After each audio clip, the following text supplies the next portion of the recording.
কয়েকদিন ধরেই শুদ্ধ স্কুলে যাওয়ার জন্য খুব বলতেছিল যে মা স্কুলে যাব স্কুলে যাব। আমরা ভাবলাম যে দেখি একদিন নিয়ে গিয়ে যে কি করে।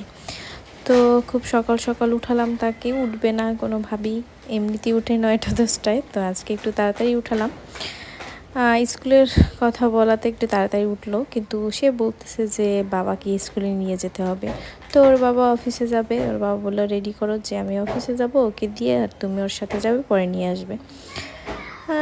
যেই বলে সেই কাজ, সে যে রেডি সেডি হয়ে এখন নিয়ে যাওয়ার পালা। এই যে সে রেডি হচ্ছে, সকাল সকাল নতুন জামা পরবে, জুতো টুতো পরিয়ে দিলাম। এই যে নিচে নেমে এসেছে বাসার, তো তার বাবার জন্য অপেক্ষা করতেছিল, বাবা আসবে তারপর যাবে।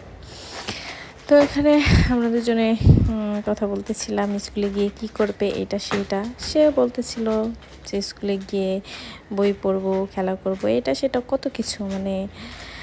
পরে যে তার বাবা ওদিকে রেডি হয়ে আসতেছে, এই যে বাবা আসছে, আমরা বাসা থেকে বের হয়ে গেলাম। বের হওয়ার খুব মজা নিয়ে স্কুলে যাচ্ছিল।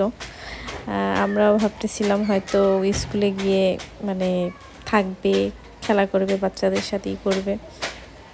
তো কিন্তু পরে হলো উল্টাটা। এই যে আমরা স্কুলে পৌঁছে গেলাম। তো এখানের সবাই মোটামুটি পরিচিত, তাই ভাবলাম যে কি করে, সবাই তো পরিচিত আছে, হয়তো কিছুক্ষণ থাকবে। এই যে যাওয়ার পর আমরা উপরে গেলাম। তো উপরে ওর কাকা, সে আমাদের পেলে বাচ্চারা যেখানে ওখানে আমাদের নিয়ে গেল, কিন্তু সে তো ক্লাসে ঢুকবে না কিছুতেই। অনেক বলা টলার পর তারপর ওর কাকা চিপস জুস এইসব কিনে টিনে দিল। তারপর কোনোভাবে ক্লাসে একটু সময় বসলো, তারপরেই শুরু হলো যে বাবার কাছে যাব, বাবার কাছে যাব, কান্নাকাটি।